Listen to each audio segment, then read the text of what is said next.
Prahlad Maharaj, the saintly son of the tyrant Hiranyakashipu, remained unwavering in his devotion to the Supreme Lord despite brutal persecution.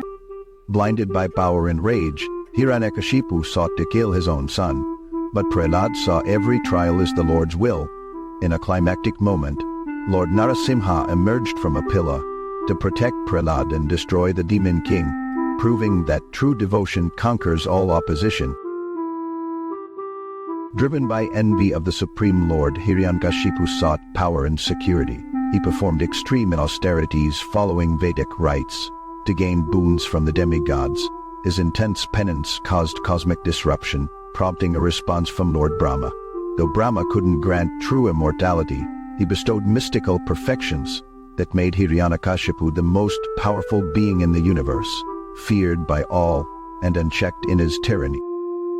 Empowered by his newly acquired boons, Hiranyakashipu usurped the throne of the King of Heaven and subjugated the superintendents of the natural elements as well as the underworld. All universal affairs were maintained solely to appease his drunken wrath. Compelled by torment, the demigods surrendered to the Supreme Personality of Godhead and prayed for relief. Upon this petition, the Lord assured the demigods of Hiranyakashipu's imminent downfall. Despite his mystical perfections, Hiranyakashipu would perish after harassing his saintly son Prahlad. Prahlad always displayed total indifference to the materialistic education offered by his father's minions. Rather, he preferred remembering and worshipping the Supreme Lord. Once, when Hiranyakashipu selfishly desired to enjoy pride in his son, the demoniac king set Prahlad on his lap and inquired about what he'd learned in school. At this moment, Prahlad famously described the 9 limbs of devotional service. Furiously rebuking this enlightened response, Hiranyakashipu ordered his son to be put to death. Following this order, his minions attempted to torture Prahlad. They tried stabbing him, crushing him under the foot of an elephant, throwing him in a pit of angry snakes, lighting him on fire, and more. Nothing could harm this pure devotee who simply sat in meditation on the Lord. Due to Prahlad's transcendental resiliency, Hiranyakashipu temporarily abandoned attempts to kill his young son and refocused on conditioning Prahlad through materialistic education. Prahlad's disinterest in material duty, wealth, pleasure, and even liberation was firm and unwavering. After school, he would speak with his classmates about the futility of selfish pursuits, urging them not to waste time. He explained that delaying spiritual life in hopes of a long life is an illusion. Time vanishes in sleep, childhood, family obligations, and old age. Rather than being bound by material energy, he encouraged surrender to the Supreme Personality of Godhead, by whose grace all goals are achieved. He shared that he learned these truths in the womb, hearing from the pure devotee Narada Muni.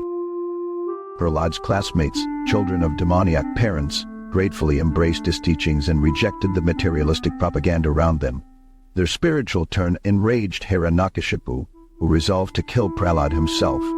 Confronting his fearless son, he demanded to know the source of his defiance. Prahlad calmly replied that both his spiritual strength and his father's material power come from the same source, the all-pervading Supreme Lord. Furious, Hiranyakashipu asked if that Lord was in a nearby pillar, then rose in rage and struck it, vowing to kill Prahlad.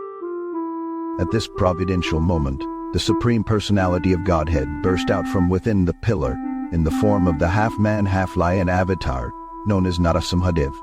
After a great battle ensued, Narasimha finally took Hiranyakashipu onto his lap, while situated under the threshold of a doorway, and the demon was shredded by the nails on the Lord's hands.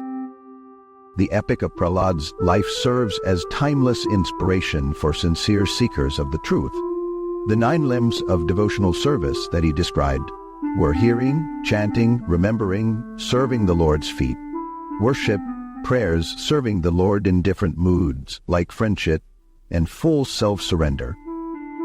These offer a holistic educational framework that supports the development of spiritual maturity. The legacy of Prahlad's worshipable pastimes encourages all of humanity, regardless of caste, color, or creed, to receive guidance from a learned saint, remain committed to their teachings despite the countless mundane influences that can distract a seeker, share those teachings with other sincere souls, and blissfully mature in loving devotional service to Sri Sri Radha Krishna.